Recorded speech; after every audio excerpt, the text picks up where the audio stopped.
Hello বন্ধুরা, কেমন আছো তোমরা সবাই? আশা করি ভালো আছো। আজকে বানাবো ঘরোয়া পদ্ধতিতে চিলি চিকেন। চলো শুরু করা যাক। প্রথমেই আমি নিয়ে নিলাম একটা বোল। সেখানে আমি নিয়ে নেব চিকেন। এখানে 700 গ্রাম মতো বোনলেস চিকেন নিয়েছি। দিয়ে দিচ্ছি হাফ টেবিল স্পুন মতো আদা বাটা, 1 টেবিল স্পুন মতো রসুন বাটা। এরপর অ্যাড করে দেব দুটো ডিম।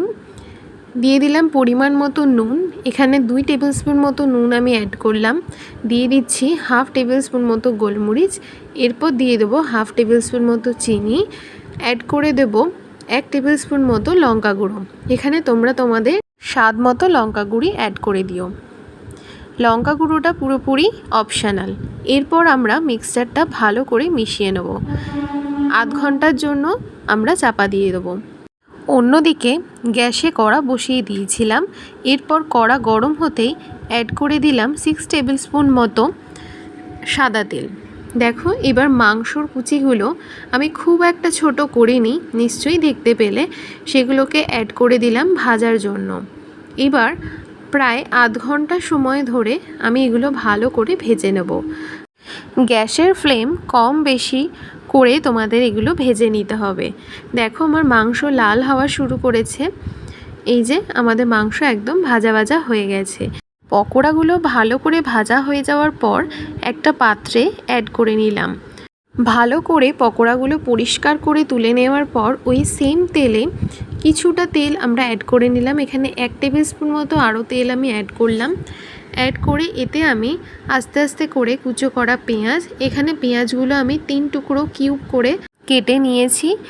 এরপর এখানে অ্যাড করে দেব কিউব করে কেটে রাখা ক্যাপসিকাম।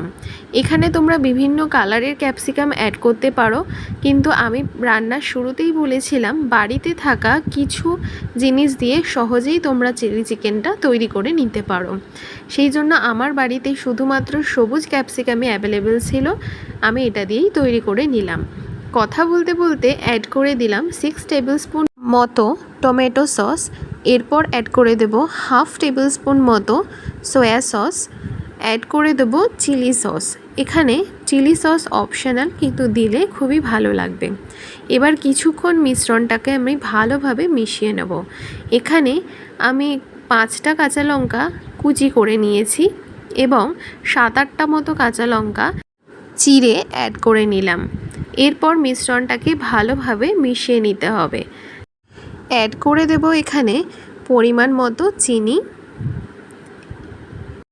1 টেবিল স্পুন মতো চিনি আমি এখানে অ্যাড করে নিলাম। এরপর মিশ্রণটাকে ভালোভাবে মেশাতে হবে। এরপর দিয়ে দেব 2 টেবিল স্পুন মতো নুন। এখানে মনে রাখতে হবে যে তোমাদের মাংসের পকোড়া যখন করেছিলে তখনও নুন দেয়া হয়েছিল এবং সয়া সসেও কিছুটা নুন থাকে, তাই সেটা বুঝে পরিমাণ মতো নুনটা অ্যাড করতে হবে। এবার আমরা মিশ্রণটাকে 5 থেকে 7 মিনিটের জন্য চাপা দিয়ে রেখেছিলাম। দেখো, মিশ্রণের চারপাশ থেকে যদি তেল ছেড়ে যায় বুঝবে মিশ্রণ হয়ে গেছে।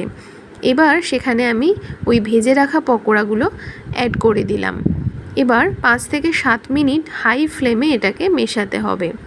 মেশানোর পর আবারও আমি চাপা দিয়ে দিলাম। এরপর মাংসর সাথে গ্রেভিটা ভালোভাবে মিশে এলেই বুঝতে পারবে যে আমাদের হয়ে এসছে। তখনই আমি অ্যাড করে দেব কিছুটা পরিমাণ গরম জল। যে যত পরিমাণ এখানে ঝোল খাবে জল অ্যাড করে দেবে। এরপর জল দিয়ে আমি 7 মিনিটের জন্য কুক হতে দিয়েছিলাম। ঢাকনা খুলে 1 টেবিল স্পুন মতো এখানে কর্নফ্লাওয়ার অ্যাড করে দেবে।